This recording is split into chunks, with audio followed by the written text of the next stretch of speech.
Hi guys, welcome back to the Financial Interest YouTube channel. My name's Dan. So in this video I wanted to cover what is equity. So since I talk about financial stuff on the channel, obviously equity is going to be related to finance, and we're going to look at a few different contexts where the word equity is used as well. So let's get on with the video. So first, really, we need to look at what is equity. And in very simple terms, equity is simply the ownership of an asset which has got value. So we're going to look at equity in terms of home ownership, also equity in a public company, equity in private business, and also looking at equity on the balance sheet as well. So that's a function of accounting. So the first area we'll look at is just an example of home equity or equity in a property. So here we can see that we've got a house. The market value of the house is $200,000, and we've got a mortgage for that house, and the outstanding amount on the mortgage loan is $150,000.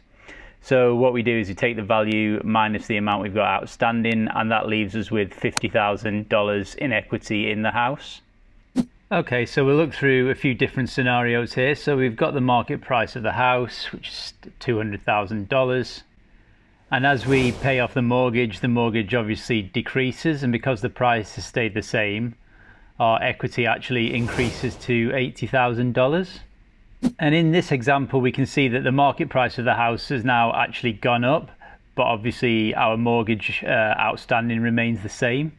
So we can see as the market price increases, this also causes an increase in our equity to $100,000. So that's the $250 minus the $150. So in this example, the market price has increased to $250, and we've also been paying off the mortgage, which is now down to $120. So this causes our equity to increase to $130,000. So we can see here that our mortgage is still $150,000, but now the market price of the house has actually decreased to $100,000.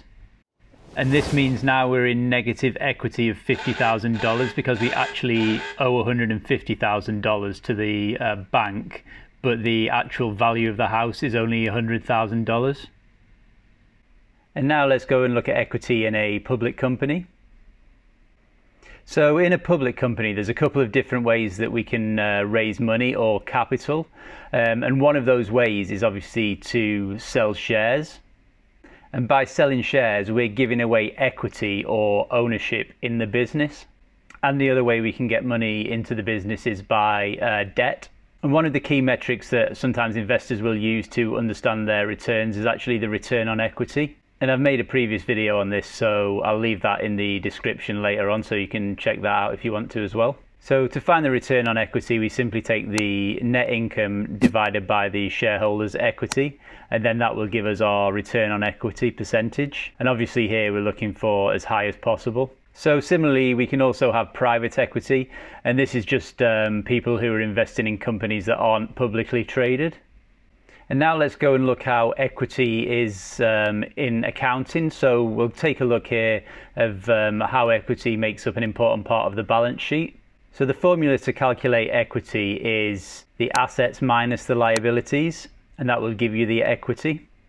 And we can also flip this equation around the other way. So obviously that means our assets is equal to our liabilities plus our equity. And here I'm talking about shareholder equity. So this is also known as stockholder equity, and sometimes you'll kind of hear those used fairly interchangeably. And similarly, like we mentioned previously with the house, obviously the equity in a business can also go up and down. So obviously the things that's going to affect the equity is actually going to be changes in the assets and the liabilities. So we can see here we've got our assets equal our liabilities plus equity. So if our liabilities stay constant and our assets increase, then our equity is also going to increase. An increase in shareholders' equity could be an indication that the company is becoming more profitable, because actually retained earnings is added to the shareholders' equity. So that's any money, extra profits that are carried over, that gets added to the equity of the company. So as an investor, this is the kind of way we prefer the equity to grow. Obviously, the company increases profits and then that passes over as retained earnings. But there's another way that the company can actually increase equity, and that's by issuing more stock.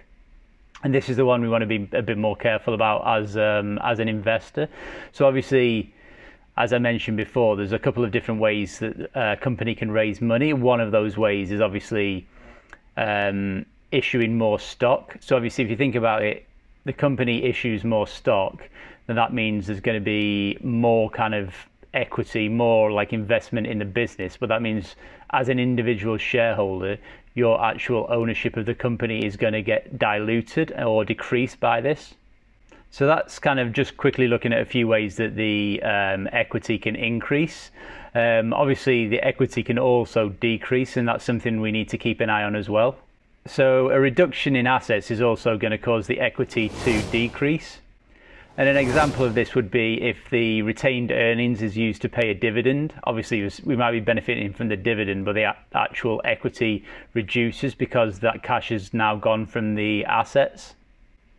And also an increase in the liabilities is going to have the same effect on the shareholder equity. It will actually go down as the liabilities go up.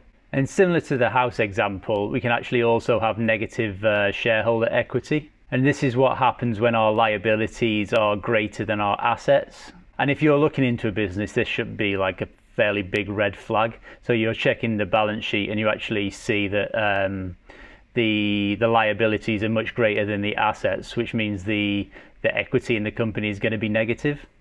So I would probably just avoid it at that point, because you don't want to be investing in companies that can't keep a good balance sheet. So here we'll just look at an example from Boeing's balance sheet. So here we can see we've got the assets. So you want to look at the total assets here. So the total assets we've got here is 152 billion. And now we can scroll down to look at the total liabilities. So we can see here total liabilities are 170 billion, and you'll notice that obviously now the liabilities are exceeding the assets, which is the 152. And then if we go down here, we can look at the shareholders' equity, and this is actually a deficit. So you can see that the deficit here is 18 billion, and then obviously this is the part that balances up to the 152 billion. So the assets need to balance with the liabilities on the shareholders' equity. So that's it for the video. I hope you enjoyed it. If you did, please give us a like. Also consider subscribing to the channel as well if you haven't already. It really helps me to try and grow the channel to more people. And let me know what you think about equity in terms of, you know, the role it plays when you're evaluating a business. I'm always interested to hear your comments on that as well, so please leave them down below. So thanks for watching, and I'll see you in the next video. Cheers.